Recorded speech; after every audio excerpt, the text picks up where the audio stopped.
You've been saying that the state's case is weak in this matter, and you've been voted for nothing. How do you feel now? You're almost there.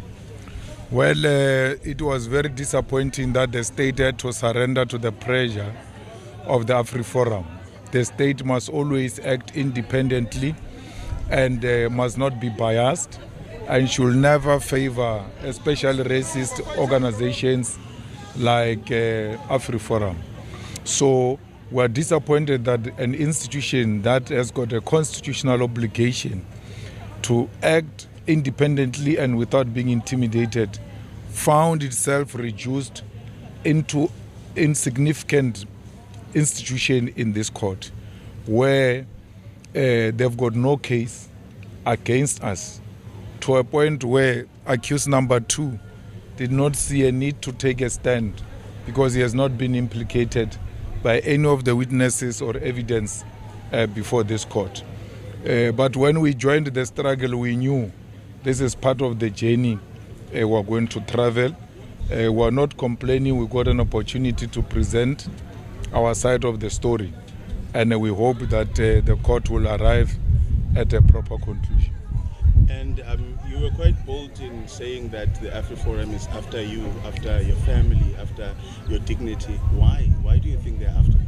The AfriForum is threatened by anyone who's advocating for a seat on the table for African people. Once you advocate the struggle for Africans to be equal to the white man, you become the enemy of AfriForum, whose interest is to defend and protect white privilege. And that's why at every turn, when they get an opportunity to discredit the leadership of the EFF, they do so even when they've got no evidence. So the court should have known them for who they are and refused to prosecute, and they've got a right to privately prosecute us, which then becomes a cost on both sides. We have had to waste a lot of money coming here for the lawyers. What if I had sold my house to get the best lawyers to represent me? My children will be on the streets on matters that, when properly canvassed before the court, a prosecutor should have said, I'm not going to prosecute on this matter. We brought Larry Mabunda, not now, during 174. The prosecutor said in his argument against 174 that had he known the facts he knows now about Larry Mabunda, he would have charged him. That was the end of the case. He did not charge him. It's too late to charge him. He should have just retreated from that case and abandoned the case if he was objective. But we are where we are because you can't persecute people without facts. And Mr. Mabunda is not persecuted still. Do you think? No, he's not prosecuted. Do you think this is the ways for the state to protect itself? Well, had they prosecuted Mabunda, there are a lot of questions they were asking us which Mabunda would have answered as to why the cartridge was found there, whether the firearm really arrived here or not. Because one of the things I remember about Mabunda is that it looks like we traveled in the same plane on that day, SAA, and it doesn't allow rifles SAA inside it. So there are a lot of, and for sure when they looked at those facts, they realized they were not going to pass the test with Mabunda. So then you charge Adrian because you assumed Adrian is the owner of the company. The facts, when get presented now, they actually expose that he was not owning the company at the time. There was a person responsible for such licensing of those firearms. In an extremely embarrassing manner, you see the prosecutor trying to place Adrian, the white man, into the scene of crime, and he dismally fails. Because off camera, as we enter into the camera, it's me and Larry Mabunda following me. When I'm busy there, Larry Mabunda is coming more closer, When I'm about to now turn back and hand over the firearm to him, the white man comes. And he says no. At that point, the white man overtook Larry. I said to him, you are the one who brought the video. Play and stop where the white man is appearing. He couldn't. He couldn't place the white man at the scene of crime. So it was so embarrassing to have such a video with yourself for 6 years. You still want to look at it for 30 minutes before the court. A demonstration of unpreparedness of this prosecutor. Thank you. Just another reaction, not just based on this week, Yes. but overall, what seemingly seems to be maybe things that were overlooked by, in the statements or in the evidence. Like in September, some of the testimony that was given by Colonel Swatroy and another SAPS member who's part of the forensic team. What's your reaction to that? What happened here is an act of racism.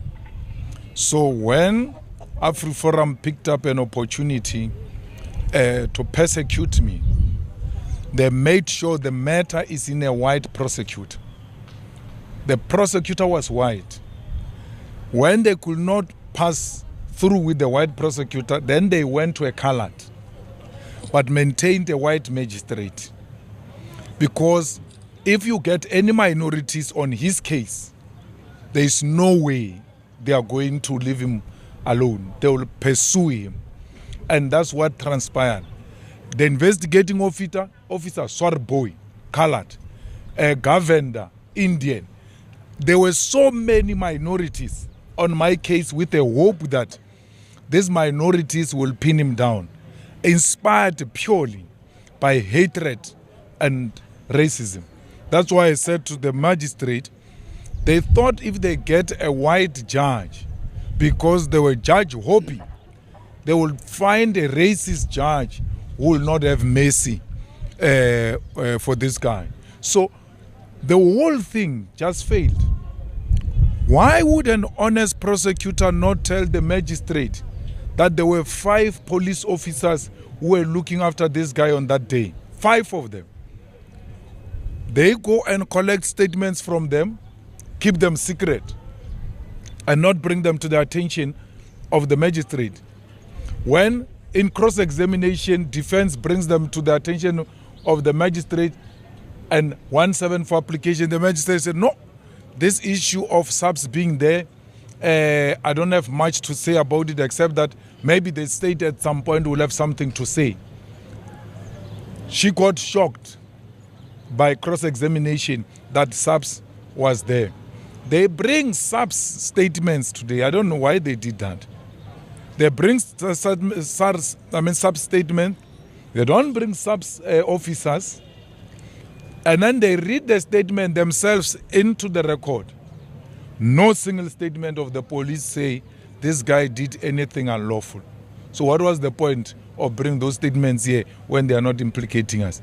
So all of that combined, you can see that it's a concocted charges which are inspired by hatred and racism and the inability to defeat a person politically. And then you use the other means, including persecution. It's unfortunate the NPA allowed itself to be used in this regard. Are you happy with the conduct of the magistrate this time around? Because the last time you labeled her as incompetent. I'm not. I'm not happy with the magistrate, but there's nothing I can do. It's the court. You need to ask a question yourself as journalist. When ballistic expert of the police was brought before the same magistrate, the magistrate never asked the ballistic expert of the police whether he's got a signature of the peer review. When our ballistic expert was brought to the case, he was told he does not have a peer review signature. The magistrate asked the question, what must I take this evidence for in the absence of the peer review? Why didn't she ask that question to the ballistics of SAPS, which did not have the same a peer review signature. So the same way she's going to view the SAPS ballistics report in the absence of ballistics is the same way she must view ours. They all enjoy the same status. And I don't understand why police brought that, prosecutor brought that to the attention of the magistrate to say, but you don't have a peer review signature. Where is the peer review signature? Our advocate was good enough to point it to them, and through our ballistics.